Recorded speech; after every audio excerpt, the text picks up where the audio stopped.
High, সবাই কেমন আছেন?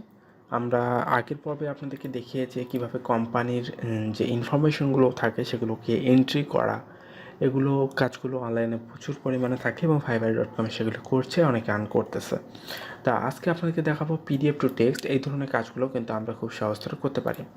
পিডিএফ টু টেক্সট আসলে এগুলো কেমন বা এগুলো কাজগুলো কী, আপনাকে যদি আমি হয়তো এর আগের ভিডিওতে আপনাদের দেখিয়েছিলাম। আচ্ছা, আমি যদি ফাইবারে যাই, আপনাদেরকে একটু প্র্যাকটিক্যালি দেখাই, তাহলে বুঝতে সুবিধা হবে। আচ্ছা, ফাইবারে যাই, আমরা এটা বন্ধ করে দিই। আচ্ছা, এখানে আমরা যেহেতু আপনাদেরকে বলেছি পিডিএফ টু টেক্সট, আমরা পিডিএফ টু টেক্সটটা কি দেখুন, পিডিএফ টু টেক্সট, ঠিক আছে, লিখে আমরা এখন কোথায় সার্চ করছি। সার্চ করার পরে দেখুন, আচ্ছা আবার লিখি পিডিএফ টু টেক্সট। এগুলো ডাটা এন্ট্রিগুলো কিন্তু এগুলো কিন্তু প্রচুর পরিমাণে পাওয়া যায়। আচ্ছা, জাস্ট খালি পিডিএফ টু লিখি, পিডিএফ লিখে আমরা সার্চ করি। লোড নিচ্ছে মেবি।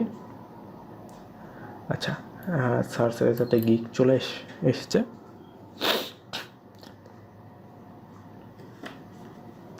তা এখান থেকে যেটা হবে, আমরা পিডিএফ টু ডক মানে আপনার যে মাইক্রোসফট অফিস ফাইলটা আছে, তারপরে JPG, PDF two JPG, PDF two PNG, XPS তো পিডিএফ, মানে এই ধরনের কনভার্টারগুলো আপনি করতে পারেন। মানে যে কোনো ফাইল থেকে পিডিএফ ফাইল করা, বাইরে এই ধরনের কাজগুলো দিয়ে থাকে। তারপর আপনাকে পিডিএফ টু ডক এবং টেক্সট, এই কাজগুলো কিন্তু সবচেয়ে বেশি হয়ে থাকে।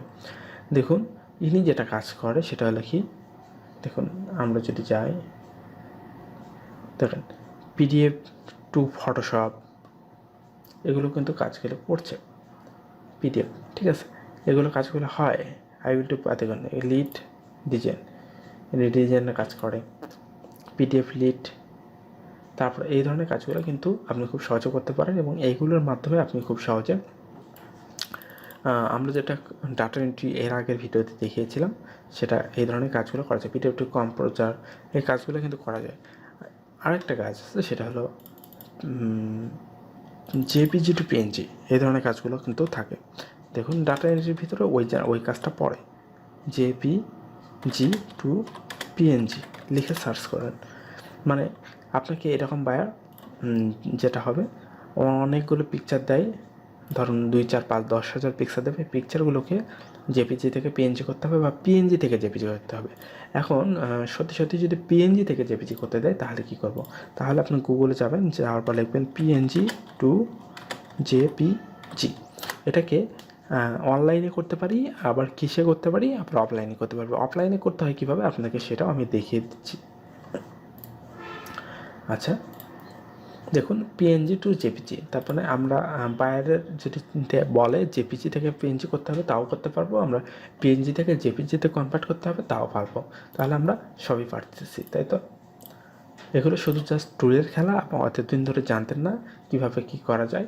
তা দেখুন, ডাটা এন্ট্রির মধ্যে বেশ ভ্যারাইটিস, অনেক রকমের টুল দিয়ে আমাদের কাজগুলো করতে হয়, অনেক টাইপের কাজগুলো আছে। আপনারা খুব ইজি কাজগুলো এগুলো চাইলে আপনারা করতে পারেন। তা এখানে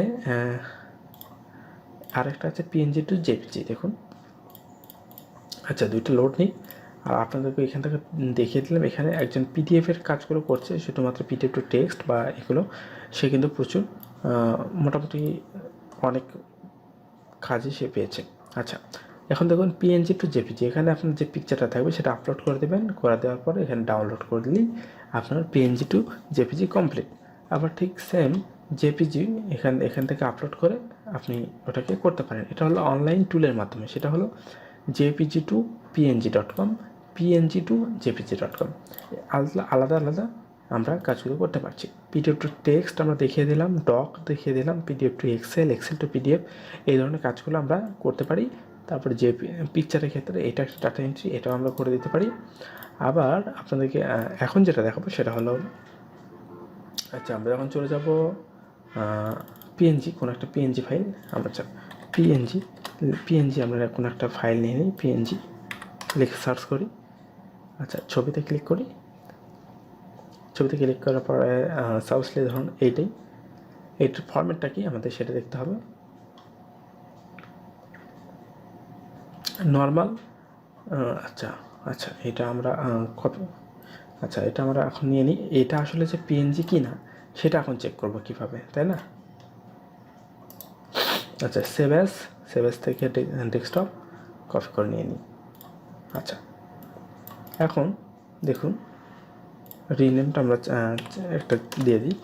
আচ্ছা, এই যে একটা পিকচার, এই পিকচারটা এখন কী ফরম্যাটে আছে আমরা এখন বুঝবো কীভাবে। যে কোনো পিকচার আপনারা এখন থেকে বুঝতে পারবেন খুব সহজে। জাস্ট রাইট বাটন ক্লিক করার পর প্রপার্টিসে চলে যাবেন, যাওয়ার পরে ডিটেলসে চলে যাবেন। ডিটেলসে চলে আচ্ছা, জেনারেলে থাকার কথা। আচ্ছা, এই দেখুন টাইপ টু ফাইল জেপিজি। তাহলে এই যে জেপিজি ফাইল যদি আমাদের বায়ার বলে পিএনজি করো, সেটা আমরা করবো কীভাবে? আমরা টুলটা ইউজ করতে পারি জেপিজি। দেখুন জেপিজি টু পিএনজি। আমরা প্রথম ওয়েবসাইটটা ঢুকি, ঢোকার পর আপলোড ফাইল, তারপরে আমাদের কোথায় সে ফাইলটা, আচ্ছা এল ছিল মেবি, হ্যাঁ জেপিজি ফাইলটাকে আমরা করছি। করার পর দেখুন এটাকে কনভার্ট করে ফেলছে। কনভার্ট করার পরে আচ্ছা, এখানে আমরা ডাউনলোড অল, এখানে একটা সুবিধা হলো আমরা একসাথে 50 MB পর্যন্ত ফাইল আপলোড করতে পারবো। এটা হলো জেপিজি থেকে পিএনজি করা। এখান থেকে খুব নর্মালি করতে পারি অনলাইনের মাধ্যমে। আর একটা জিনিস আমরা করতে পারি অফলাইনে, শুধুমাত্র সেটা কীভাবে, এই একটা ফাইল এখান থেকে আমরা যাব ওপেন করব। ওপেন করার পরে পেইন্টে যাব, পেইন্ট থেকে কিচ্ছু এখানে কোনো টাচ করবো না, বাইরের যে ফাইল পিকচারগুলো থাকবো কোনো টাচ করবো না। File save as PNG picture করার পরে ডেস্কটপ। তা দেখুন এগুলো সাধারণত কি হয়, মোবাইল বা যারা ই কমার্স সাইটগুলো তৈরি করে তাদের জন্য পিকচারগুলো কালেক্ট করে দিয়ে দেওয়া হয়। আর অনেক পিকচার আছে, মানে অনেক ওয়েবসাইট আছে সেগুলো একটি ফর্মেট তারা আপলোড করে। এখন দেখুন এটা আমরা তার জন্য ডাটা এন্ট্রি বায়ার করে নেই। প্রপার্টিসে যাবো, প্রপার্টিসে যাওয়ার পর দেখুন ডিটেলসে পিএনজি। এখন কথা হলো, এখন আমাদের ধরুন বায়ার আমাদের পিএনজি দিল, পিএনজি এটা একটা পিএনজি ফাইল। আচ্ছা, এটা কেটে দিই পিএনজি। এখন পিএনজি টু জেপিজি আমরা অনলাইনে করবো কীভাবে এবং অফলাইনে করবো কীভাবে। অনলাইনে করতে এখান থেকে আমরা যেটা করব, অফলাইনে এখান থেকে ওপেন থেকে open save as JPG desktop, just click. এখন আমরা এটা জেপিজি খুব নর্মালি করতে পারলাম। তাহলে আপনাদের আমি আশা করি দেখুন JPG to PNG, PNG to JPG আর করা কোনো সমস্যা হবে না আশা করি। তারপর করতে পারেন, এভাবে করা যায়। আচ্ছা, এই ছিল আমার আজকের ভিডিও। আমি আজকে পার্ট 2তে শুধুমাত্র পিকচার নিয়ে কথা বলেছি, কারণ এই ধরনের কাজগুলো ই কমার্স যারা সাইট তৈরি করে তারা একটি ফর্মেট তারা ব্যবহার করে পিএনজি ফাইল বা জেপিজি ফাইল। সেক্ষেত্রে আপনার এই কাজগুলো কিন্তু প্রচুর পরিমাণে পাওয়া যায়।